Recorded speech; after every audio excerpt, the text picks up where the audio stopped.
Take this cover off. You want to take these push pins out. Just use a trim tool and just slide under the clip.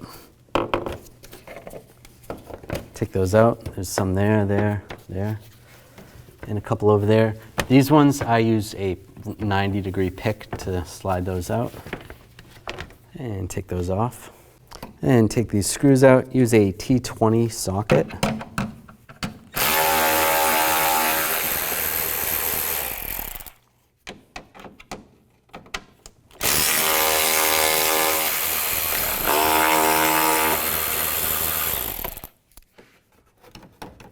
And underneath here, take this shield off. Just use the same T20 socket. And there's 2 screws. There's one missing on this one. Take those out. That should be loose right there. Do that on both sides. There's a bolt right here that you need to remove. This one's actually broken, but use a 10mm socket. Take that bolt out, and same with the other side.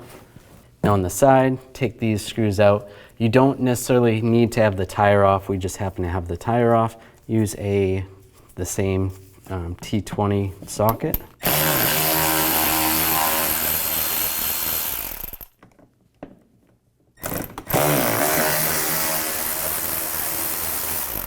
And do the same for the other side.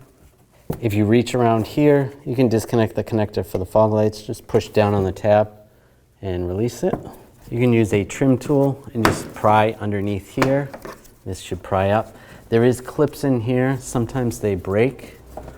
That's okay. Just pry that out a little bit. You don't have to take this off completely. Just get it out of the way. That's good right there. Under here, there's a screw. Just use a 7mm socket. Take that screw out. Do the same on the other side. And just grab the bumper and just slide it out like that. You might have to be a little bit forceful. And do that on both sides. And then the whole bumper cover should come off.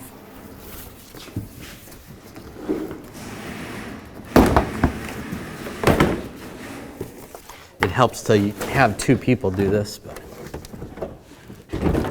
not impossible to do by yourself. Now you want to make sure you have a drain bucket underneath here, and take a straight blade screwdriver, loosen up these worm clamps, this one on the bottom and on the top as well. And you can take a pick tool or take some kind of hose pliers and just try to rotate these back and forth. There we go. Slide that off. Now we already have this system drained, so not a lot of fluid came out. But if you do this, you're going to have a lot more fluid, probably about a quart of power steering fluid, or actually transmission fluid, ATF, for this vehicle.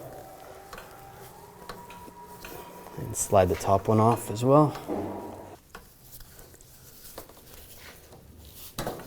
All right, there we go.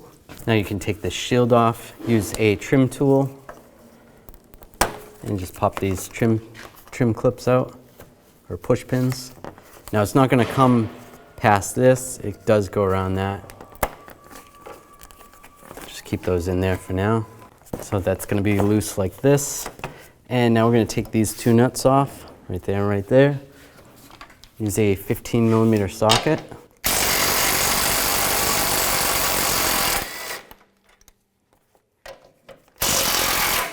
And just hold the whole cooler while you take this one off.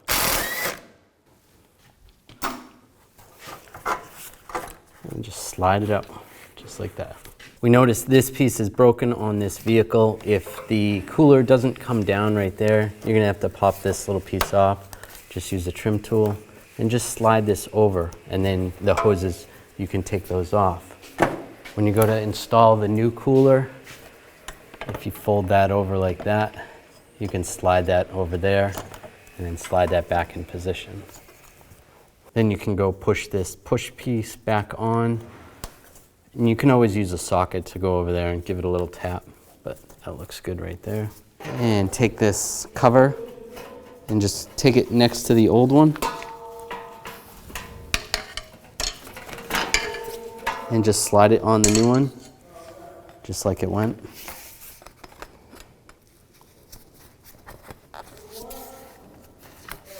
just like that. And slide this in location, just like that. Just line that up.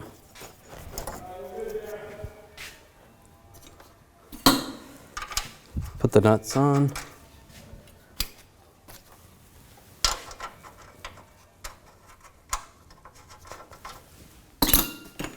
And tighten those down.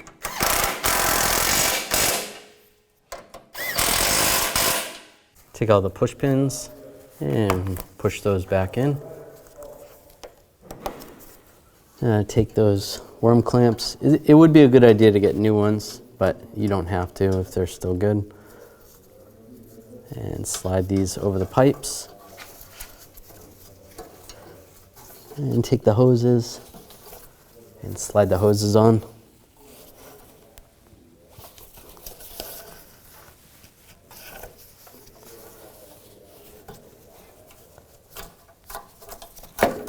Oops.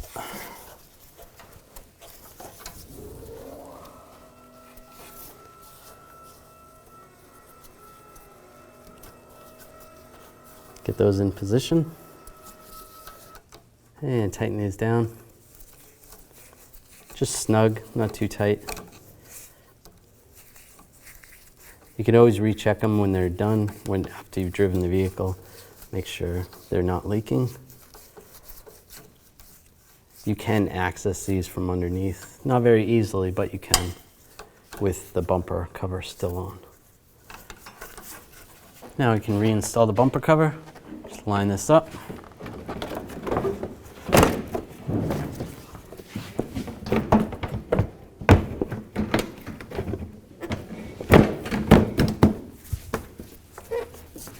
Now reinstall the screws right here. Snug them up. Now you can snap this piece back in and line this up. Install all these screws right here and do the same on the other side. Snug them down. Make sure you plug the fog lights in before you attach this panel. And lock that down. And the screws underneath. Get those started and tighten those down. And if you have these 10mm bolts that are still attached, make sure you reinstall those and tighten those down. And put these screws back in. And tighten them down. Put this cover on and put all the push pins back in. Push them down. And take the oil fill cap out and pull this cover off. That's where the power steering reservoir is. Open this up and check your owner's manual. Put the correct power steering fluid in here. When you go to bleed the system, you can have the front wheels off the ground, turn the wheel back and forth multiple times. Keep double checking the fluid level and then start the vehicle, shut it off within 3 seconds, start it, shut it off within 3 seconds, recheck the fluid again, and then start the vehicle, let it warm up, turning the wheel back and forth, turn to turn, and then shut it down, recheck the fluid level. So there's a lot of fluid level checks involved when bleeding this system. Sometimes they're pretty difficult to get these to bleed.